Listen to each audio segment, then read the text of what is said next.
Queremos, em primeiro lugar, agradecer à direção do Congresso que nos convidou para participar desse evento, que nós entendemos vai ser um evento de muita importância para a nossa igreja, especialmente para falar de um assunto que considero da maior importância dentro de um congresso de evangelização, que é exatamente teologia de missões, ou teologia missionária. E eu gostaria de começar citando uma palavra de Michael Green, que é um dos mais conhecidos teólogos na área de missão que nós temos hoje no mundo. Ele disse uma frase interessante num dos livros dele, um dos mais vendidos. Ele disse assim: quase todo teólogo não gosta de evangelismo e quase todo evangelista não gosta de teologia.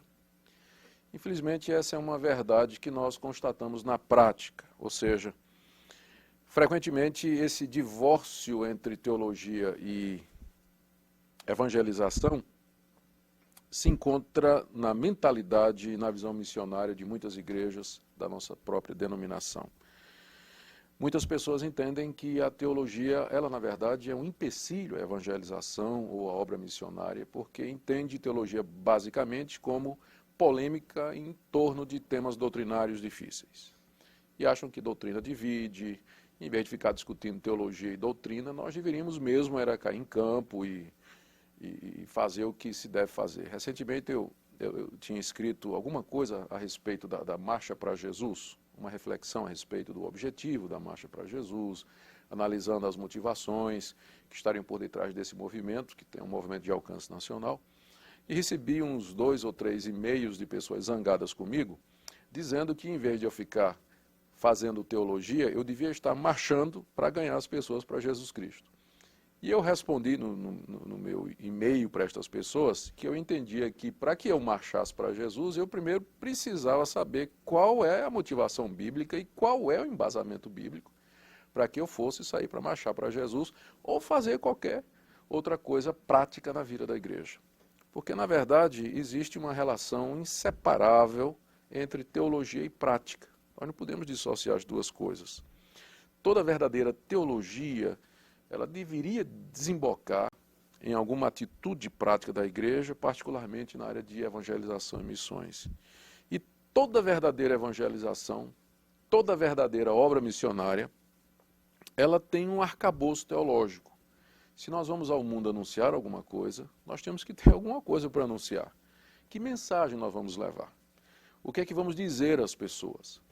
Então, nós não podemos separar teologia da missão da igreja. Na verdade, a teologia, a concatenação das ideias, o arcabouço doutrinário, isso é o esqueleto em cima do qual se monta a ação da igreja. Se a ação da igreja, a ação missionária, a ação evangelística, ela não tiver um embasamento sólido nas escrituras, ela se torna simplesmente ativismo, pragmatismo ou simplesmente uma tentativa de fazer coisas sem que se tenha por detrás uma razão, uma motivação, um alvo, uma fundamentação bíblica.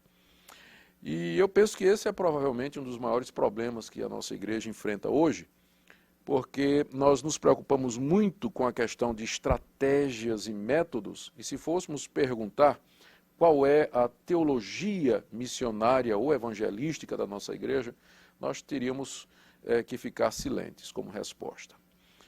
Então, nosso objetivo aqui, nesse grupo de estudo, é exatamente analisar essa questão da teologia missionária ou da teologia de missões e ver de que maneira a Bíblia nos auxilia a alinhavar alguns pontos que não podem ficar de fora à medida que nós refletimos, a partir da palavra de Deus, sobre o trabalho missionário, sobre a tarefa que nós temos de realizar, que é plantar igrejas. Então, minha primeira observação é essa. Quero começar, então, a minha palestra com essa primeira observação de que nós não podemos separar as duas coisas, teologia e ação, elas andam juntas. Há uma segunda observação que eu gostaria de fazer e que está relacionada com a base da nossa reflexão. Eu penso que se vamos fazer uma teologia de missões ou uma teologia de evangelização, qualquer que seja o título, nós temos que partir da regra de fé e prática da igreja, que são as Escrituras Sagradas. A Bíblia tem que ser o referencial. Pode parecer que eu estou afirmando o óbvio, mas não é. Hoje em dia, muitas igrejas montam estratégias e modelos missionários e de plantação de igreja exatamente a partir de pesquisas de marketing, observando modelos de outras denominações que deram certo, visando alvos numéricos ou tomando atitudes pragmáticas e raramente levam em consideração o que a palavra de Deus nos tem a ensinar em torno da motivação, do método, do objetivo, do propósito, da reflexão e da ação missionária da igreja. Então, o pragmatismo que chegou nas igrejas através do movimento de crescimento de igreja na sua forma mais radical, tem frequentemente feito com que pastores caiam nessa tentação, porque, convenhamos, não é fácil você ser pastor de uma igreja presbiteriana de 50 membros e ali na esquina, então, Universal do Reino de Deus compra um mercadinho e abre, e com menos de um mês, 2, ele tem 300, 400 pessoas frequentando vários cultos durante o dia. Então você fica pressionado e começa a se perguntar por que aquilo está funcionando e você está com uma congregação tão pequena. E não são poucos os pastores que têm caído na tentação de seguir modelos pragmáticos, seguir modelos que não são exatamente bíblicos, mas que prometem resultados imediatos e de encher a igreja, exatamente porque existe uma pressão, às vezes por parte do presbitério, uma cobrança da própria comunidade ou da sua própria consciência de que se ele não estiver crescendo no mesmo ritmo que as outras igrejas estão crescendo, então ele tem um problema vocacional, ele tem um problema com as suas habilidades, com o seu chamado e assim por diante.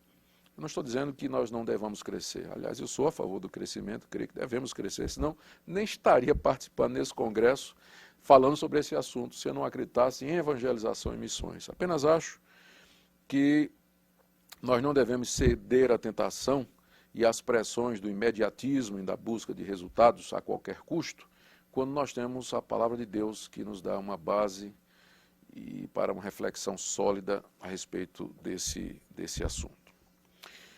Muito bem, então a nossa tarefa é exatamente essa, refletir sobre o que seria uma teologia de missões. Como vocês todos sabem, o cristianismo, ele começou judeu, ele nasceu dentro do judaísmo. A princípio ele foi confundido com uma das seitas do judaísmo, tanto é que quando as primeiras autoridades romanas elas foram intimadas ou foram convidadas a decidir as questões entre os líderes judaicos e Paulo, por exemplo, vários deles disseram, isso aí é um problema de vocês. Pensaram que que o cristianismo era uma seita a mais de dentro do judaísmo, e então, que era uma briga interna religiosa, as autoridades não quiseram se envolver. Isso porque o cristianismo nasceu judeu. Mas, tomando como exemplo somente o apóstolo Paulo, em menos de 10 anos de atividade, provavelmente entre o ano 47 e 57, ano Domini, Paulo plantou igrejas nas 4 províncias do Império, que eram Galácia, Macedônia, Acaia e Ásia. E no final, escrevendo aos romanos, ele diz, eu já não tenho mais campo de ação aqui nessas regiões. Quer dizer, tomando Paulo apenas como exemplo, sem mencionar o trabalho dos outros missionários, apóstolos e evangelistas, em pouco tempo a igreja cristã evangelizou o mundo conhecido. Em breve, o Império Romano iria descobrir que o cristianismo não era uma forma messiânica de judaísmo, mas era alguma coisa radicalmente diferente e potencialmente perigosa para o Império Romano, porque questionava a própria autoridade do imperador e se propunha a fazer uma revolução no Império Romano a partir de dentro, a partir da convicção da fé da vida das pessoas. E foi quando começaram as perseguições. 10 perseguições, 10 imperadores em seguida promoveram grandes perseguições. Mas meu ponto aqui é que desde o início a igreja, ela é uma igreja missionária, uma igreja que cresce, uma igreja que se expande. E a grande pergunta é, o que levava aqueles cristãos a fazer o que eles fizeram? Porque eles fizeram numa época em que eles eram chamados de ateus, porque eles não criam nos deuses. Eles fizeram isso numa época em que eles eram perseguidos por serem acusados de serem maus cidadãos, porque eles não adorariam o César, não se curvariam diante da imagem do imperador. E eles fizeram isso numa época em que eram completamente mal compreendidos. Havia um boato de que eles eram, inclusive, antropófagos, comedores de carne humana, porque corria um boato de que uma vez por semana eles se escondiam em algum lugar para comer a carne e beber o sangue de alguém, que era a interpretação que os pagãos davam à Santa Ceia. Então, no meio desse ambiente hostil, em que havia tortura, assédio da polícia, prisão, arrestamento de bens, inclusive risco de morte, o cristianismo cresceu como fogo de palha, ao ponto de Tertuliano dizer que o sangue dos mártires é a sementeira da igreja. Mas o que levou estas pessoas a enfrentar a morte, a perda dos bens, da família, do nome? O que os levou a sair por toda parte anunciando a chegada do reino de Deus na pessoa de Jesus Cristo? E é aqui que começa exatamente a teologia de missões. Ela começa na análise das motivações. O porquê deveríamos sair ao mundo anunciando a chegada do reino de Deus e conclamando as pessoas a que se arrependam dos seus pecados e creiam em Jesus Cristo para entrar nesse reino.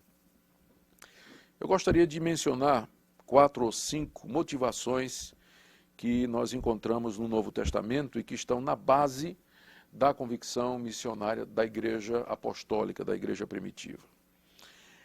Quando nós estudamos o Novo Testamento, indagando a respeito do que impulsionava os apóstolos, os evangelistas, a igreja em geral, a sair plantando igrejas, abrindo novos campos de trabalho, anunciando Cristo onde ele não tinha sido ainda anunciado, nós percebemos que eles não fizeram isso por arroubos sentimentais, espírito proselitista, amor ao lucro, fama ou popularidade. Às vezes as pessoas confundem algum tipo de sentimento com essa vocação ou com essa consciência do dever de anunciarmos o Evangelho. Na verdade, a igreja primitiva não era movida por nenhuma destas coisas, porque nada destas coisas estava disponível a ela no começo. Mas a igreja estava movida por convicções, e aqui que entra o meu ponto, convicções teológicas.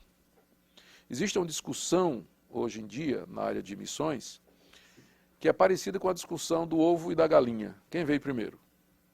Então, algumas pessoas dizem que primeiro veio a missão.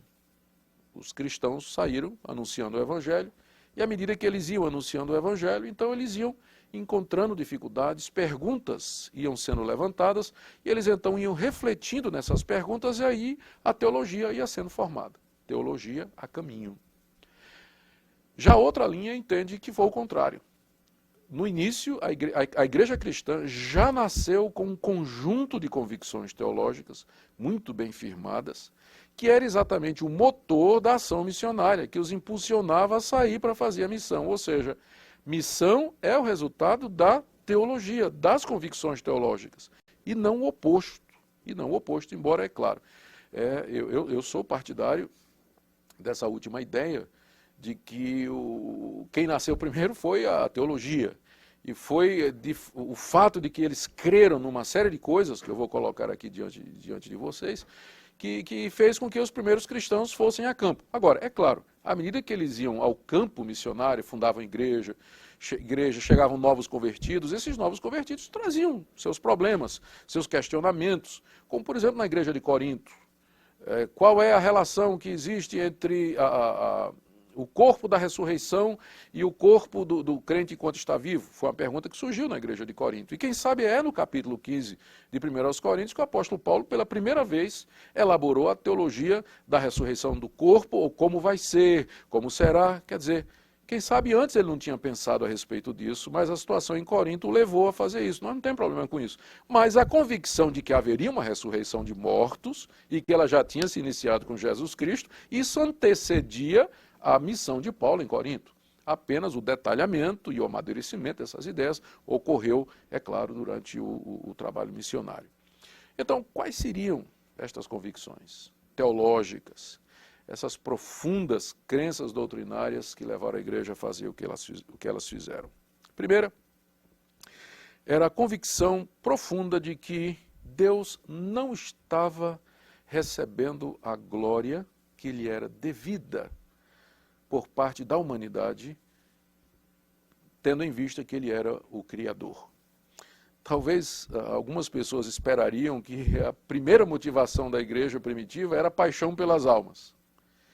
E que nós temos que ir ao mundo porque nós temos paixão pelas almas que estão se perdendo. Aliás, isso é muito divulgado num tipo de evangelicalismo e reavivalismo que é oriundo dos Estados Unidos, que veio dos movimentos, especialmente depois do segundo grande avivamento dos Estados Unidos, no século XIX, que então trouxe para nós, ou espalhou pelo mundo, essa ideia de que a motivação maior pela qual nós devemos ir ao mundo anunciar o Evangelho é que as almas estão se perdendo, os homens estão indo para o inferno, e, portanto, a motivação é primariamente antropocêntrica. Nós temos que ir ao mundo porque o homem está perdido, está se perdendo. Entretanto, não era essa a motivação número 1 da igreja primitiva. Quando nós estudamos os escritos apostólicos, demais escritos do Novo Testamento, nós percebemos que há, em primeiro lugar, uma preocupação com a glória de Deus. Deus não está sendo glorificado no mundo como ele deve ser glorificado, pois ele é o Criador. Eu queria trazer como exemplo o que Paulo escreve na sua maior carta missionária, que é a carta aos Romanos. Romanos, capítulo 1. É interessante que essa carta é uma carta onde o apóstolo Paulo apresenta à igreja de Roma o evangelho que ele prega com o objetivo de obter da igreja de Roma o apoio para os seus planos de evangelizar a Espanha. Então, é isso que a carta aos Romanos é. É uma apresentação sistemática do evangelho que Paulo prega, à luz das questões judaicas daquela época, é claro, onde ele expõe a necessidade de se anunciar o evangelho na Espanha. A carta começa no capítulo 1, Paulo dizendo que quer ir a Roma, estar com eles, e termina no capítulo 15, antes das saudações do capítulo 16, o apóstolo Paulo claramente dizendo, eu vou para vocês, e aí eu espero que através de vocês eu seja levado para a Espanha, onde eu quero pregar o evangelho. Ou seja, toda aquela parte doutrinária de metade do capítulo 1 até metade do capítulo 15, é o conteúdo do sanduíche. A carta é um sanduíche, sendo que as duas bandas são aquelas em que o apóstolo Paulo está expondo seu desejo e seus planos missionários. E dentro vem a doutrina, o que é que ele prega e por que é que ele precisa pregar aquilo. E é interessante que quando Paulo vai anunciar o evangelho que ele precisa pregar na Espanha, ele não começa dizendo assim, eu tenho que pregar o evangelho na Espanha porque o homem é bom, ou porque Deus é bom para com todos e Deus ama todas as pessoas. Não.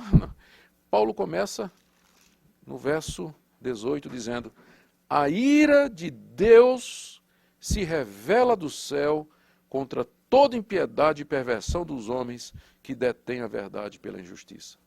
Paulo começa falando de que Deus se revela à humanidade, mas Deus se revela em ira através da criação, através do que nós chamamos da revelação natural. Os céus proclamam a glória de Deus e o firmamento anuncia a obra de suas mãos. Aí Paulo diz nos versos 19 e 20 que os atributos de Deus, a glória de Deus, a sua divindade, a sua majestade, são conhecidos pelas coisas que Deus criou, claramente reconhecidos, diz ele, é a expressão que ele usa aqui. Ao ponto, ele diz no final do verso 20, que os homens são indesculpáveis. Deus se revela na natureza, mostrando a sua glória e o seu resplendor e a sua majestade, de tal forma que ninguém pode apresentar como desculpa no dia do juízo que não sabia que existia um Deus e que esse Deus era glorioso e que era o Criador de todas as coisas. Aí em seguida, Paulo diz o que é que as pessoas fizeram com esse conhecimento de Deus. Veja só, no verso 21 ele diz assim, tendo conhecimento de Deus, não o glorificaram como Deus. É aqui que está a preocupação de Paulo. Deus não foi glorificado pelos pagãos como deveria ter sido, como Criador majestoso, que se revela na natureza. Não deram graças a Deus, diz Paulo no verso 21. No verso 22, se tornaram loucos. No verso 23, veja só, outra vez a preocupação com a glória de Deus. Mudaram a glória do Deus incorruptível em semelhança da imagem de homem corruptível. A preocupação de Paulo, que lhe consome, vamos dizer assim, é que o Deus criador de todas as coisas, que merece a glória, ele não está recebendo a glória que a humanidade lhe deve. E a humanidade não tem desculpa porque a glória de Deus é manifesta. O que é que a humanidade fez? A humanidade mudou a glória de Deus. Em vez de adorar a Deus e de honrar este Deus, praticaram idolatria, adoraram a criação. Como consequência, Paulo diz aí a partir do verso 24, até o final do capítulo 1, Deus entregou tais homens à imundícia do seu próprio coração. Foi a retribuição de Deus. O castigo de Deus foi entregar o mundo pagão às trevas cada vez maiores. E ele volta a dizer no verso 25, o motivo pelo qual Deus entregou a humanidade às paixões do seu próprio coração desnaturado. É pois eles mudaram a verdade de Deus em mentira, adorando e servindo a criatura em lugar do Criador, o qual é bendito eternamente. Amém. E no verso 28 ele diz, eles desprezaram o conhecimento de Deus, por isso Deus os entregou a uma disposição mental reprovável. A preocupação de Paulo em pregar o evangelho, em ir anunciar o reino de Deus ao mundo pagão, à Espanha, não é tanto porque ele está com compaixão daqueles que não conhecem a Deus e, portanto, vão morrer sem um conhecimento salvador, mas é porque Deus não está sendo glorificado como deveria ser. Não está recebendo a glória que lhe é devida. A glória do Criador foi transmudada pela idolatria ignorante dos homens. Essa é a motivação. Quando ele vai falar a respeito dos judeus, você vê outra vez a preocupação do apóstolo Paulo com a questão da glória de Deus. Ele diz aí, a partir do verso 1 até o verso 16, ele repreende os judeus, porque os judeus estão pensando que pelo fato de condenarem os pagãos, ou criticarem os pagãos por causa da idolatria e de outros pecados, os judeus se livrariam do juízo de Deus, não vão se livrar de coisa nenhuma. E ele então diz no verso 17, aqui é que está o ponto. Tu, porém, que tens por sobrenome judeu, repousas na lei, te glorias em Deus, que conhece a sua vontade. Aí Paulo faz uma relação dos privilégios que os judeus têm. Aí no fim Paulo diz assim, você que ensina outro, não se ensina a si mesmo? Tu que pregas que não se deve furtar, furtas? Dizes que não se deve cometer adultério e o cometes? Abominas os ídolos e lhes roubas os templos? E diz aí no verso 24, como está escrito, por causa de vós, o nome de Deus é blasfemado entre os gentios. Qual era a preocupação de Paulo com o fato de que os judeus, mesmo tendo recebido a lei, não guardavam a lei? É porque eles estavam indo para o inferno? Não. É porque o nome de Deus estava sendo blasfemado. A preocupação bíblica, a motivação número 1 na Bíblia, eu devia dizer, para o trabalho missionário, a obra missionária, é a glória de Deus.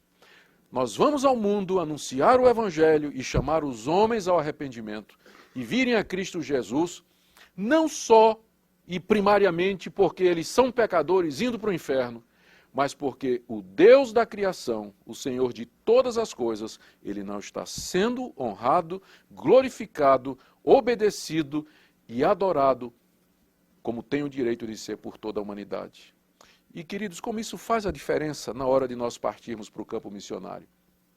Se você é motivado a plantar igrejas, evangelizar, fazer missões, estudar, ralar para aprender a ser um missionário, e você está motivado apenas pela paixão pelas almas perdidas, essa é uma motivação menor. Não é que deixa de ser nobre, não estou dizendo que não é motivação verdadeira e boa, mas ela é uma motivação menor.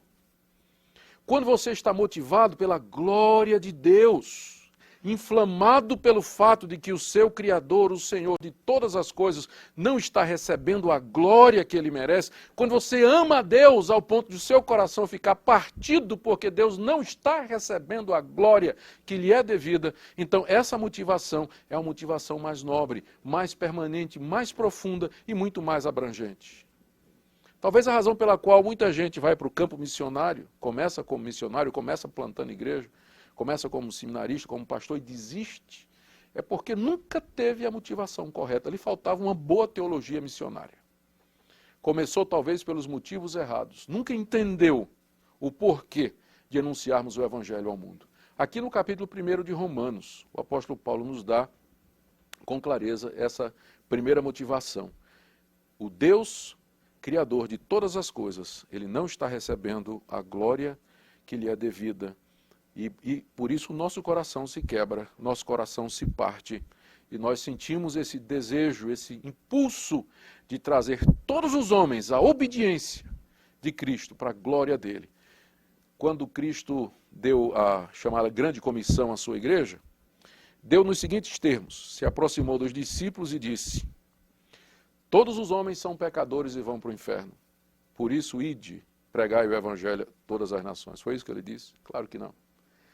Ele disse, todo poder me foi dado no céu e na terra. Portanto, ide. Ou seja, a motivação, o motivo que ele colocou diante da igreja foi esse, eu sou o Senhor, recebi todo o poder no céu e na terra, sou o Senhor sobre tudo e todos, vão ao mundo anunciar isso, falar da minha glória e trazer os homens para debaixo do meu domínio, para que sejam meus discípulos.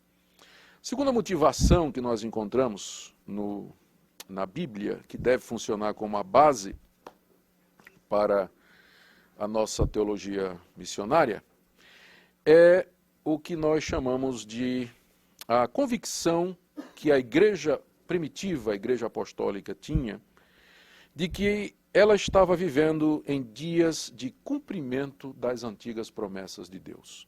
Vamos chamar isso aqui de motivação escatológica.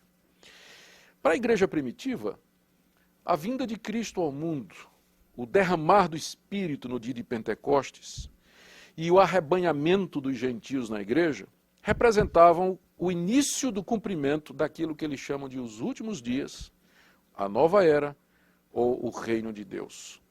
Você percebe essa consciência escatológica nos escritos de todos os autores do Novo Testamento. Isso tem origem no ensinamento do próprio Jesus. Qual foi a mensagem de Jesus quando ele começou a pregar? Ele disse, o tempo está cumprido, o reino de Deus está próximo, arrependei-vos e crede no Evangelho. O tempo está cumprido, ou seja, o tempo de espera, o tempo apropriado, o tempo determinado por Deus para o cumprimento das antigas promessas dos profetas, esse tempo agora se cumpriu, ele chegou. E o reino de Deus está aqui.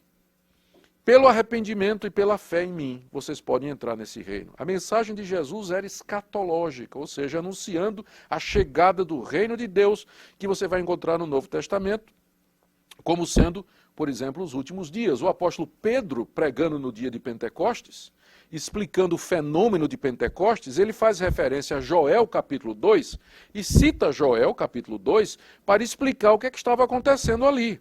Só que ele faz uma mudança no texto de Joel.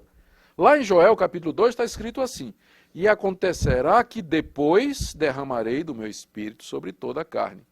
Pedro, quando cita Joel no capítulo 2 de Atos, ele diz assim, e acontecerá que nos últimos dias derramarei do meu espírito sobre toda a carne. O que é que Pedro estava dizendo? Estava dizendo que as palavras de Joel, a profecia de Joel, estava cumprida. E que com ela se inaugurava aquilo que Pedro chama de os últimos dias. Paulo, quando escreve aos Coríntios, no capítulo 10 da sua carta, fazendo referência ao que aconteceu com Israel no deserto, ele diz que aquelas coisas foram escritas para exemplo nosso, sobre quem os fins dos séculos já chegaram. 1 Coríntios capítulo 10. O apóstolo João, escrevendo às igrejas e advertindo as igrejas a respeito dos anticristos e dos falsos mestres, diz assim, filhinhos, já é a última hora. Então, para os apóstolos, para a igreja primitiva, a última etapa do plano de Deus para a redenção já foi inaugurada. Depois disso virá o fim. Estamos vivendo dias de cumprimento das antigas promessas. Essa era a consciência escatológica da igreja. Ou seja, em Jesus, as promessas messiânicas encontraram plena consumação. A nova aliança profetizada por Jeremias e por Ezequiel e por Isaías agora tinha entrado em vigor, selada no sangue de Jesus. Os apóstolos haviam sido chamados pela graça de Deus para anunciar essa mudança e a chegada do reino de Deus. Outras promessas e profecias estavam se cumprindo. Por exemplo, a restauração e a reconstrução de Israel, através do remanescente fiel, que eram os israelitas que criam em Cristo Jesus, e a entrada dos gentios, que havia sido profetizada no Antigo Testamento, juntamente com os judeus, no povo de Deus. Então, essa consciência de que nós estamos vivendo os últimos dias, ela tem que fazer parte da nossa teologia missionária. da nossa teologia de missões. Porque hoje é mais últimos dias do que era há 2000 anos, quando esse livro foi escrito. Nós estamos vivendo os últimos dias. Já soou a última hora. O reino de Deus já está entre nós. Então, às vezes, a igreja não percebe isso e fica colocando os últimos dias, ou a última hora, como sendo um evento futurístico, ou ainda a se localizar lá na frente na agenda de Deus. Mas, de acordo com o Novo Testamento, já foi inaugurado, os fins dos séculos já começaram. Deus já está agindo no mundo em salvação e em julgamento, que vai se consumar, é claro, no dia do juízo. Mas ele já está fazendo isso hoje. Já está fazendo isso hoje. Então, essa motivação fazia com que os apóstolos e a igreja, eles fossem por todo lugar dizendo as boas novas. O reino de Deus está entre nós. As promessas se cumpriram. O Messias veio. Deus agora convida a todos a que se arrependam dos seus pecados e se submetam àquele que um dia haverá de julgar os vivos e os mortos. Sem esse pano de fundo de cumprimento das antigas promessas, a nossa mensagem de boas novas ao mundo, ela é vazia. Ela se torna simplesmente um meio das pessoas realizarem ou satisfazer as suas necessidades imediatas. Mas quando você proclama o Evangelho à luz do cumprimento das antigas promessas, você está apresentando um plano coerente de salvação, você está dizendo às pessoas onde é que elas encaixam no plano de Deus, você está mostrando uma base histórica firme em que as pessoas podem ancorar sua fé, conforme está revelado na Escritura Sagrada. Então essa é a segunda motivação que nós encontramos no Novo Testamento para a missão da igreja. A consciência de que os últimos dias chegaram, que o reino de Deus está entre nós e que a boa notícia que nós temos para anunciar ao mundo é exatamente essa. Há uma terceira convicção que nós percebemos no Novo Testamento relacionada com a missão da igreja, o seu trabalho missionário. Era que os apóstolos e autores do Novo Testamento, os cristãos em geral, eles estavam convencidos de que as promessas de Deus se concretizavam historicamente naquilo que ficou chamado de a igreja. A igreja que surge no formato de igreja cristã em Pentecostes foi entendida pelos apóstolos e pelos cristãos como sendo o locus histórico, o local onde essas promessas se externavam e se concretizavam. Por exemplo, o apóstolo Paulo, escrevendo aos Efésios, no capítulo 1 da sua carta, no verso 10, ele faz uma referência à relação de Cristo e da igreja que nos aponta para isso. Ele diz assim, capítulo 1, verso 10. Ele está falando do plano de Deus, de redenção. Ele diz no verso 9 que Deus nos desvenda o mistério da sua vontade, segundo o seu propósito que propusera em Cristo, o seu beneplácito que propusera em Cristo, de fazer convergir em Cristo, na dispensação da plenitude dos tempos, todas as coisas, tanto as do céu como as da terra. Aqui Paulo está dizendo que o plano de Deus era, na plenitude dos tempos, que ele acreditava que estava vivendo naquele instante, naquele momento, que na plenitude dos tempos, Deus então estava reunindo debaixo de Cristo todas as coisas. Todas as coisas. E aí, continuando o raciocínio, ele diz no verso 23 desse mesmo capítulo. Ele diz no verso 22, que Deus pôs todas as coisas debaixo dos pés de Cristo. E para ser o cabeça sobre todas as coisas o deu à igreja, a qual é o seu corpo, e veja só, a plenitude daquele que a tudo enche em todas as coisas.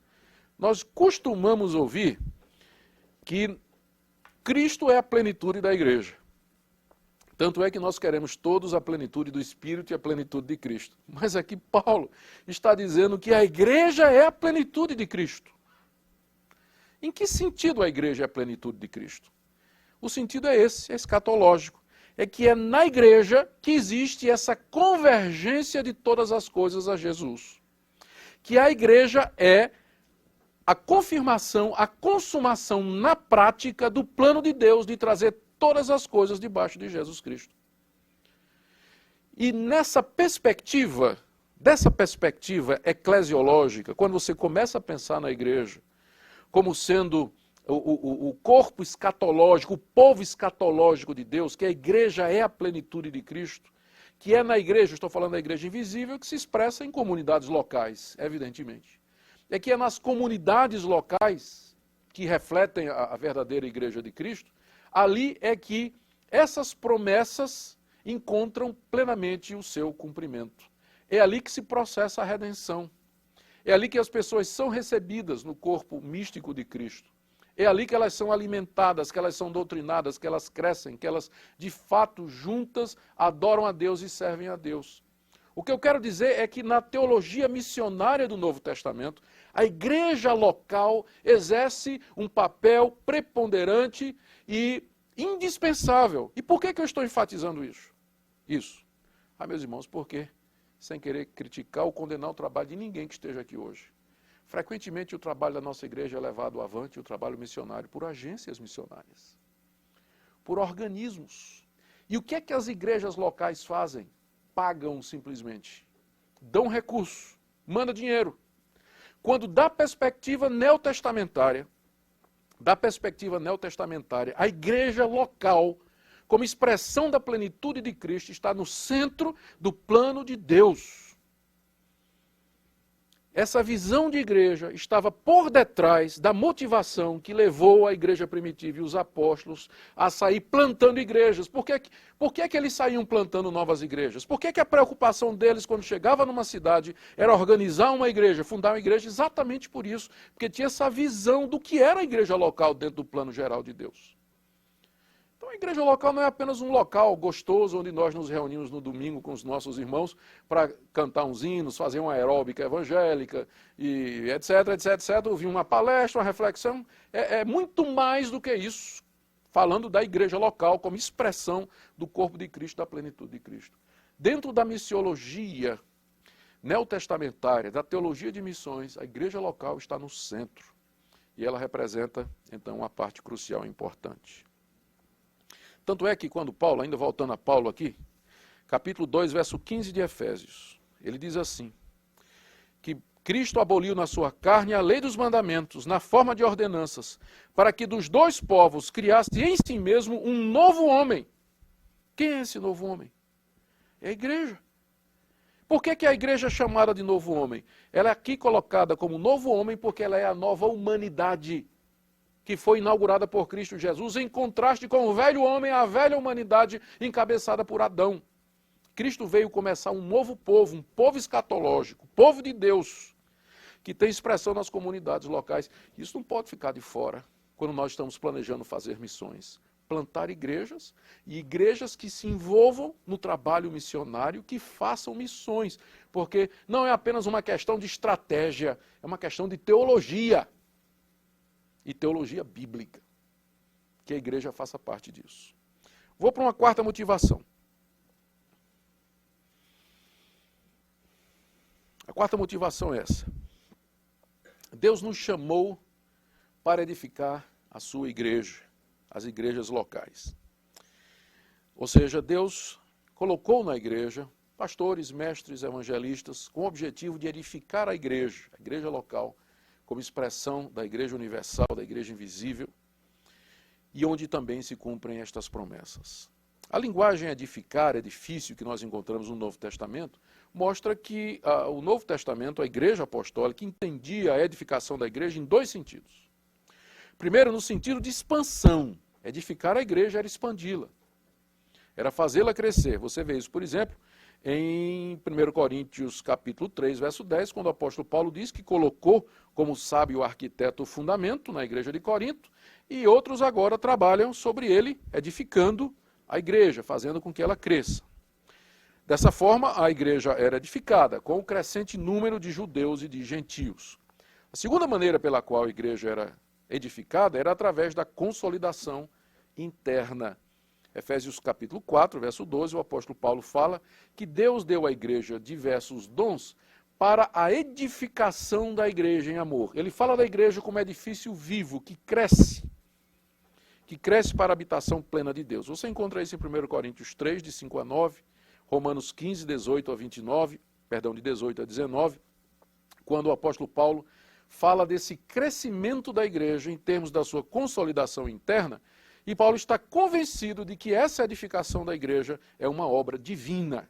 Todas as vezes que Paulo está falando disso, ele fala da igreja como edifício de Deus. Quando ele se refere aos obreiros, ele chama de cooperadores, ele chama de instrumentos, especialmente naquela confusão na igreja de Corinto, os 4 primeiros capítulos da primeira carta aos Coríntios, onde exatamente o papel dos líderes está sendo discutido. Havia aqueles 4 grupos, em torno de 3 nomes, e tinha o grupo de Cristo.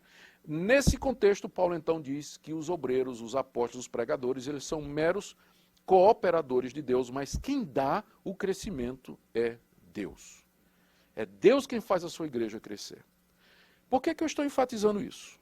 Eu estou enfatizando esse aspecto da igreja como um edifício que se expande e se consolida através da ação de Deus, porque nós temos a impressão, ouvindo novos métodos de gerenciamento, de crescimento de igreja, ou estratégias e projetos de crescimento que são influenciados ou modelados ou fecundados por ideias trazidas do marketing secular, de que crescimento de igreja é uma coisa que depende simplesmente da aplicação de métodos e de estratégias corretas. Da perspectiva do Novo Testamento, isso é um ledo engano. Não é errado usarmos métodos e fazermos estratégias, e traçar planos, e colocar alvos, isso não é errado. Aliás, devemos fazer isso como bons mordomos do tempo de Deus e do dinheiro de Deus e dos recursos de Deus, temos que fazer. O problema é quando nós confiamos que são estas coisas que vão fazer com que a igreja cresça. E quando nós vemos as coisas simplesmente em termos de gerenciamento, de marketing, de administração, e perdemos de vista essa convicção da igreja, de que ela é como um edifício que cresce, que o crescimento é de Deus. Algumas pessoas não gostam do que eu estou falando, porque dizem que esse tipo de teologia não é nem missiologia, é missiodeologia, porque eu estou dizendo que a missão, na verdade, ela é uma coisa de Deus, enquanto que nós estamos acostumados a ver missão como uma coisa da igreja. Mas o que eu estou dizendo é que missão é uma coisa de Deus. O nome correto devia ser missiodeologia. Estudar como Deus executa a sua missão, o seu plano, que é exatamente de resgatar, trazer à existência concreta esse povo escatológico que é a igreja em Cristo Jesus. Ao mesmo tempo que eu estou afirmando isso, eu preciso dizer que a história está aí para desmentir os boatos de que essa visão missiodeológica, ela acaba por engessar as igrejas na ação missionária. Porque nós sabemos que boa parte dos pais fundadores da obra missionária e evangelística no mundo, eles eram calvinistas no pensamento. Eles atribuíam à soberania de Deus o crescimento das igrejas. Mas ao mesmo tempo em que eles faziam isso, ninguém se esforçou tanto para pregar o evangelho como esses calvinistas, como estes reformados, que criam na soberania de Deus, dependiam do Espírito Santo para o crescimento da obra, entretanto, se gastaram como ninguém para anunciar o evangelho na Índia, anunciar o evangelho entre os judeus, anunciar o evangelho na China e na África. Quantos não saíram de formação reformada e calvinista que fizeram a história da igreja? Deixe-me rapidamente correr para a minha quinta motivação aqui. E essa tem a ver, mais agora, já vamos entrar mais na questão da metodologia.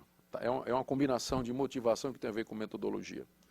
Eu estou convencido de que a igreja primitiva, quando escolheu um método para abrir igrejas, edificar a igreja, ela fez isso não pragmaticamente, mas ela fez isso teologicamente. Porque eu entendo que a igreja primitiva, os apóstolos e os primeiros missionários cristãos estavam convencidos que era através da proclamação das boas novas e do estabelecimento de igrejas locais que essa edificação do corpo de Cristo haveria de acontecer, tanto no sentido da expansão, no crescimento, adesão de novos membros, como a edificação dos que estavam ali. E que era pela mensagem do Evangelho que Deus haveria de reunir os gentios e o remanescente fiel. É interessante, poderíamos citar muitos outros textos, eu quero trazer apenas alguns textos do livro de Atos. Veja só. No livro de Atos, o crescimento da igreja, que nós encontramos ali registrado e narrado, é descrito como sendo a multiplicação da palavra de Deus. Veja só, Atos capítulo 6, no verso 7, diz assim: crescia a palavra de Deus e em Jerusalém se multiplicava o número dos discípulos. O que quer dizer isso? Crescia a palavra de Deus e em Jerusalém se multiplicava o número dos discípulos. O que é crescer a palavra de Deus? Como é que ela crescia? Não é que a palavra de Deus crescia, o que ele quer dizer é que crescia o número daqueles que ouviam e criam na palavra de Deus. Então, Lucas descreve o crescimento na igreja de Jerusalém em termos do crescimento do número daqueles que ouviam a palavra e criam na palavra. Por quê? Porque era esse o método. Era esse o método. Veja só, 12:24 de Atos. 12:24. Depois da morte de Herodes, Lucas diz: entretanto, a palavra do Senhor crescia e se multiplicava. O que significa isso? Que a palavra do Senhor crescia e se multiplicava? Significa que aumentava o número de pessoas, se multiplicava o número de pessoas que ouvia aquela palavra e cria nela. Mesma coisa, capítulo 19, verso 20, fazendo a descrição do do ministério de Paulo em Éfeso, diz assim, no verso 20, a palavra do Senhor crescia e prevalecia poderosamente. Lucas está descrevendo o crescimento da igreja, só que ele faz isso em termos do crescimento, da multiplicação e da prevalência da palavra de Deus. Por quê? Porque no Novo Testamento, essa é a maneira pela qual a igreja cresce, pela palavra de Deus. É o método que Deus elegeu, que Deus determinou, pelo qual a igreja levasse avante o cumprimento do seu ministério. Aliás, é nesses termos que Paulo se refere ao cumprimento do seu ministério em Colossenses 1:25. Ele diz que ele está disposto a fazer qualquer coisa para dar cumprimento ao seu ministério, e ele diz assim, que é a mesma coisa de dar cumprimento à palavra de Deus.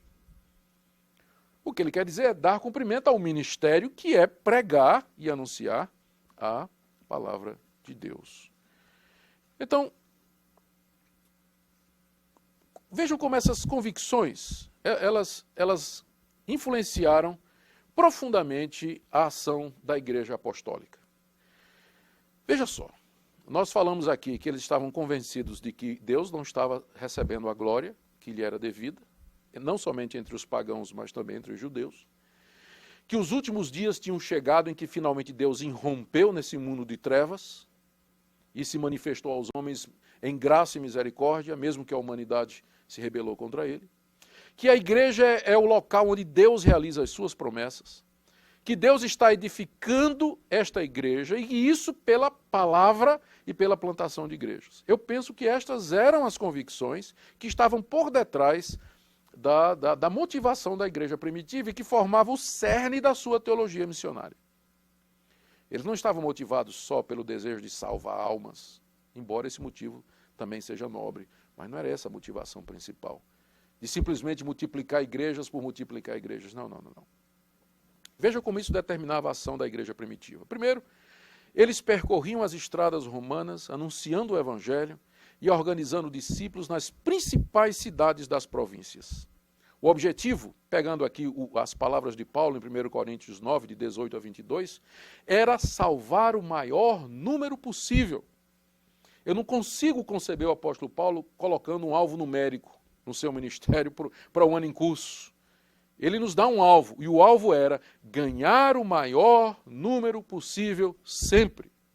Paulo queria ver a plenitude dos gentios entrando, Romanos capítulo 11, verso 25, que é o número total dos eleitos de entre os não-judeus. Fica difícil falar de alvos numéricos em planejamento missionário, estratégico e plantação de igrejas, quando a palavra de Deus nos diz que os apóstolos visavam a plenitude dos gentios, ganhar o maior número possível. E como é que eles faziam isso? O método era proclamar e ensinar as boas novas, não tinha substituto. Eu não estou querendo fazer pouco de teatro, cantata, coreografia, ou qualquer outra coisa, exibição de filme. Não quero fazer pouco disso, não quero menosprezar. Mas o que eu estou dizendo é que, biblicamente falando, e não é uma questão de estratégia nem de método, é uma questão de teologia, Deus leva avante o seu reino através de homens e mulheres que ele levantou e capacitou e que anunciam a chegada do reino de Deus. Esse é o método que nós encontramos aqui. Paulo não conhece nenhum outro. 1 Coríntios 2, de 1 a 5. Nesse sentido, ele se via como pregador e mestre. Como pregador e mestre. E onde ele chegava, bem como os demais apóstolos, organizava os convertidos em comunidades, batizava-os, elegia presbíteros, supervisionava por um tempo. Isso é o que você vê no Novo Testamento. Que a missão e a evangelização se centra na fundação de igrejas, criar igrejas, novas igrejas.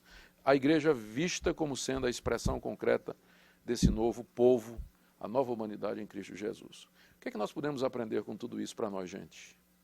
Algumas lições rápidas que o nosso tempo está terminando.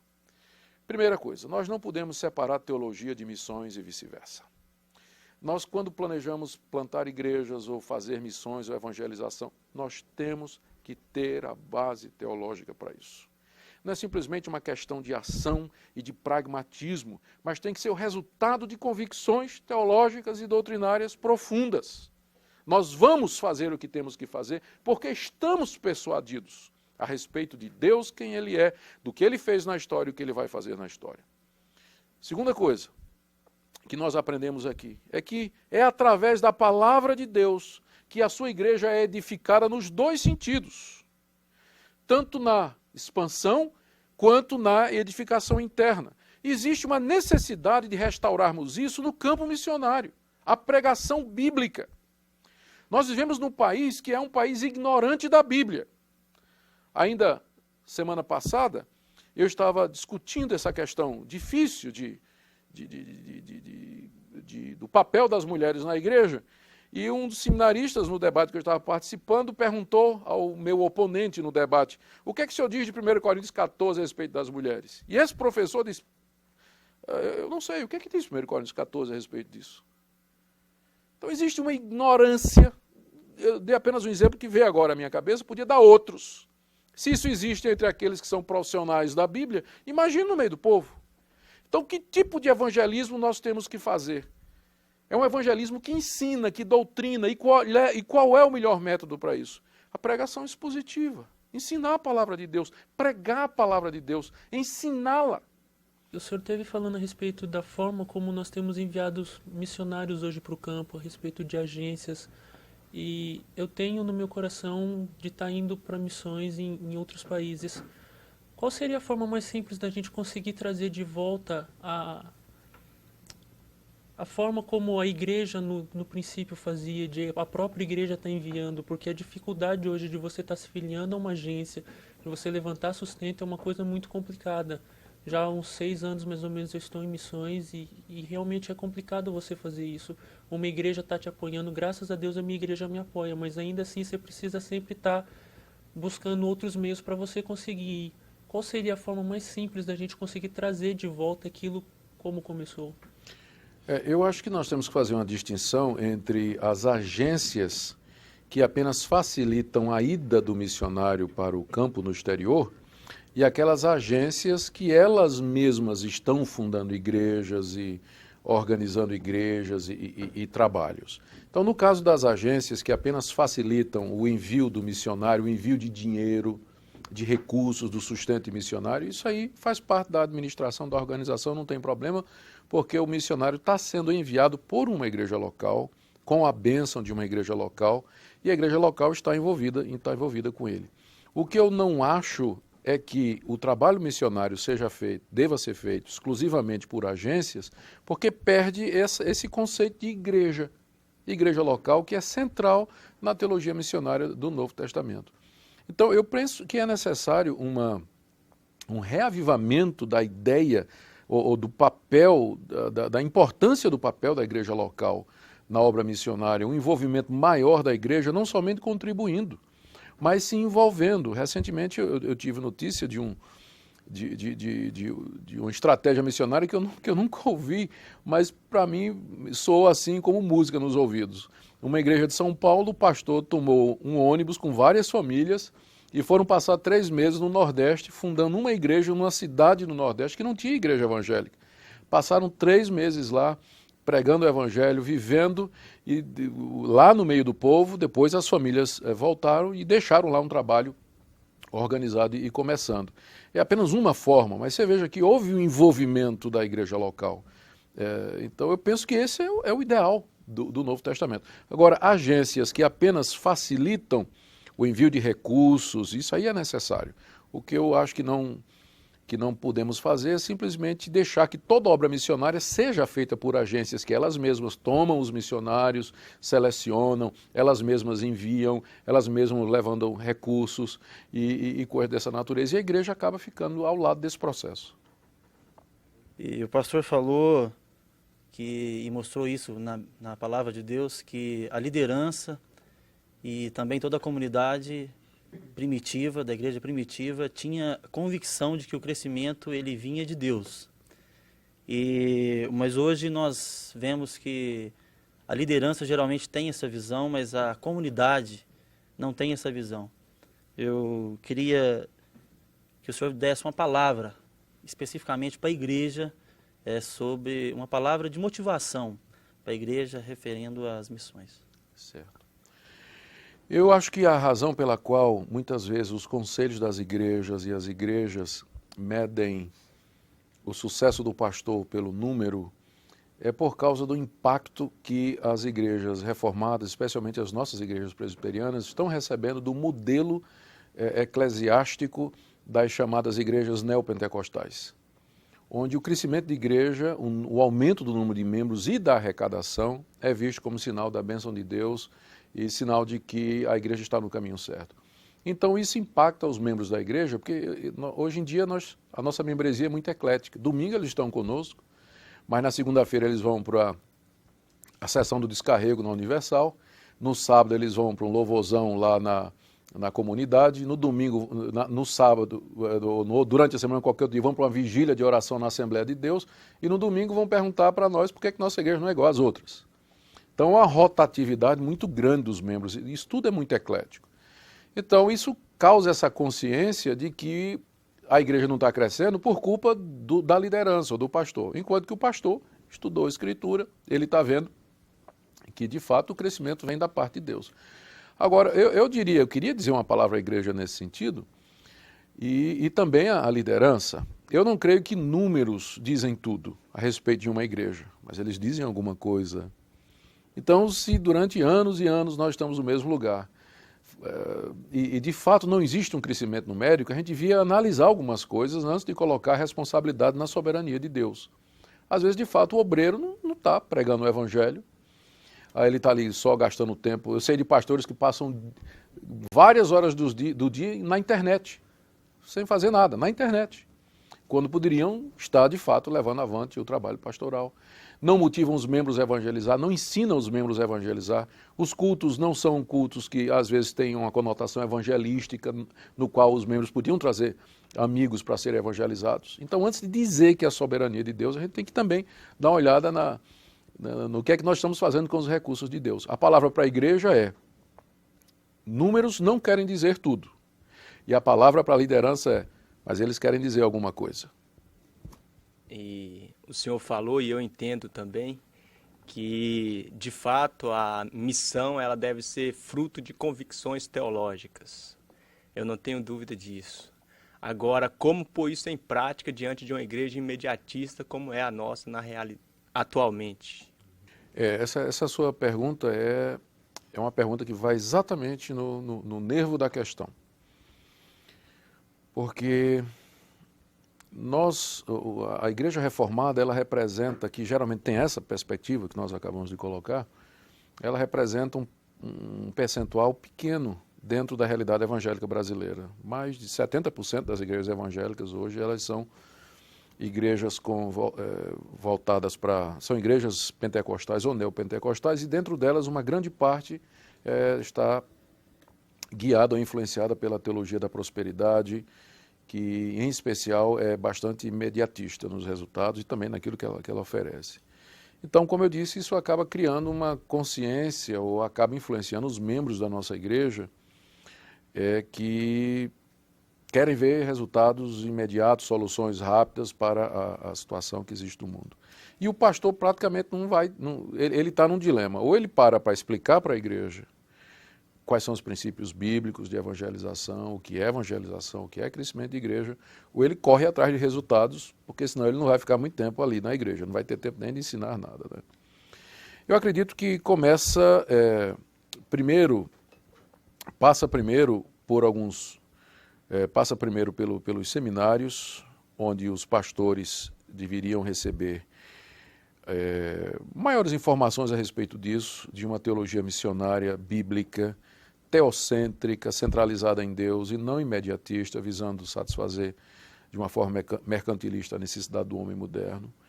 E que os conselhos de igrejas, e nisso é tão importante o seminário também, até como para treinamento de líderes leigos, congressos nas igrejas, porque quem põe e tira pastor são os presbíteros, geralmente, nas igrejas, não é? Então, e eles precisam entender como é que funciona a questão do crescimento de igreja e ter esses princípios todos. Então, a igreja teria que ter reciclagem ou educação continuada teológica para leigos, formação de lideranças leigas, cursos para presbíteros e diáconos, enfim, para as lideranças da igreja a respeito disso. E o pastor precisa ter paciência e embasamento para chamar a comunidade e mostrar. Só que a comunidade precisa ver que ele não está defendendo a inércia dele e a falta de resultado porque às vezes pode parecer.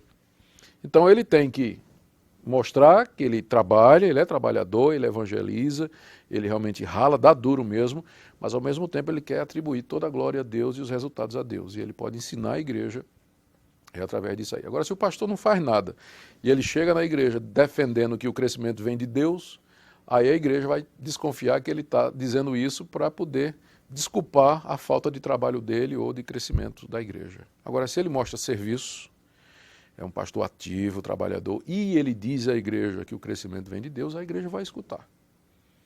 O que acontece é que, geralmente, quem está defendendo que o crescimento vem de Deus, a igreja dele parece não crescer, né? Aí o pessoal fica preocupado. Então, nós temos que levar em conta isso aí também. Infelizmente, hoje também, o leigo não é valorizado hoje nas igrejas, né? E nós sabemos que são plantadores de igrejas, né?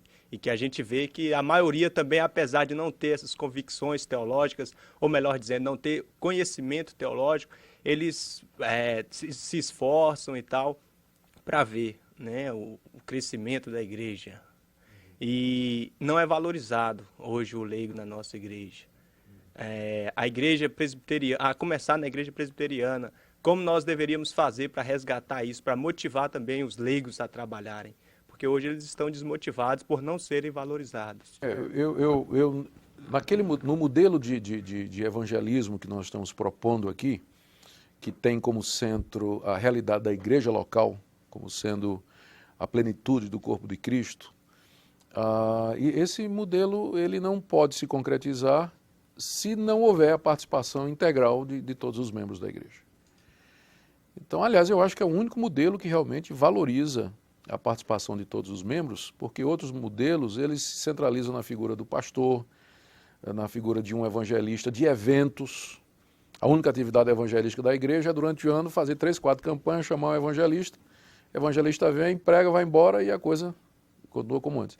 Então, a importância do leigo, do não ordenado, vamos dizer assim, na igreja, ela é vital dentro dessa visão bíblica de missões que nós estamos expondo aqui. Mais uma vez, o caminho passa pelos seminários, pela preparação dos pastores, realização de encontros, de divulgação de material, de conscientização. Hoje, eu não estou bem seguro das estatísticas. Nesse livro de Tom Rainer, que eu mencionei na minha palestra, ele diz que o método mais eficaz... São 2 métodos mais eficazes usados nas igrejas que estão crescendo dentro dos batistas nos Estados Unidos. O primeiro é o púlpito, sem dúvida, é a pregação expositiva, bíblica. A maioria dos convertidos diz que alcançou o conhecimento da verdade ouvindo o pastor expor a Escritura. E o outro era o chamado evangelismo de amizade. As pessoas eram levadas à igreja por um vizinho, por um amigo, por um parente, E iam e ficavam indo mesmo. E lá eles acabavam se convertendo, às vezes até na escola dominical. Então é indispensável a participação, porque o pastor pode pregar bem, mas para quem ele vai pregar? Né? Pastor não gera ovelha, né? Quem gera ovelha é outra ovelha. Então eles é que têm que trazer, ou têm que ir, seria a visão bíblica mais correta, e levar o evangelho. A tarefa do pastor é equipá-los, prepará-los, de acordo com Efésios 4, né? É essa a tarefa deles. Mas eu acho que você tocou aí na questão certa mesmo. Tem que ter a participação dos leigos nisso aí. A respeito dessa participação da igreja, no modo geral, de todos os membros da igreja, nós vemos que a igreja hoje em dia, na sua maioria, está acomodada nos bancos. Não seria, a princípio, a visão de revitalizar essa igreja para depois estar evangelizando? Porque o que adianta nós estarmos trazendo pessoas para uma igreja que está morna e não está realmente com uma vida sadia espiritualmente? Eu creio que... Eu concordo totalmente com você, Wagner, especialmente porque foi isso que eu disse no começo. Eu acredito que missão é o resultado de convicções e não o contrário. Então, para que uma igreja se torne missionária, primeiro ela precisa ser motivada a nível das suas convicções. Os cristãos precisam ficar expostos às grandes doutrinas bíblicas, a essa consciência de que o fim dos tempos já raiaram, de que a nova era já começou em Cristo Jesus, que a última hora do relógio de Deus já badalou, já tocou. Estamos vivendo o período que o Novo Testamento chama de últimos tempos, e o reino de Deus já está entre nós. Então a melhor maneira, e falar da glória de Deus, em vez de ficar falando, os homens estão tudo indo para o inferno, falar da glória de Deus, da grandeza do nosso Deus, motivar a igreja, dar uma visão correta de quem é Deus, da grandeza da redenção, da chegada desse reino, que são as motivações que nós encontramos no Novo Testamento. E uma vez e nessa parte o pastor, como equipador da igreja, o papel dele é essencial, como pastor e mestre, expor essas grandes verdades para os membros. E aí, então, à medida que essas verdades vão sendo absorvidas, elas naturalmente vão levando os membros a querer compartilhar aquilo com os seus amigos e ir até onde eles estão, e se envolver no trabalho missionário. Então, para que haja um avivamento missionário, primeiro é preciso haver um avivamento doutrinário na nossa igreja. Um despertamento para essas grandes doutrinas. Mas o que é que você vê nas igrejas hoje? O pastor só prega. Quando prega sobre isso, né? Faz uma reflexão, faz uma devocional, assim, falando do amor de Deus, das bênçãos de Deus. Eu sei que tem gente aflita, oprimida na igreja, precisa ouvir essas coisas, mas a Bíblia tem muito mais do que isso. E às vezes as mensagens são apenas assim, de conforto, de alívio. Claro, nós temos que falar isso, mas às vezes as mensagens não são doutrinárias. Elas não tomam esses grandes temas bíblicos que inspiram, impulsionam, desafiam a igreja.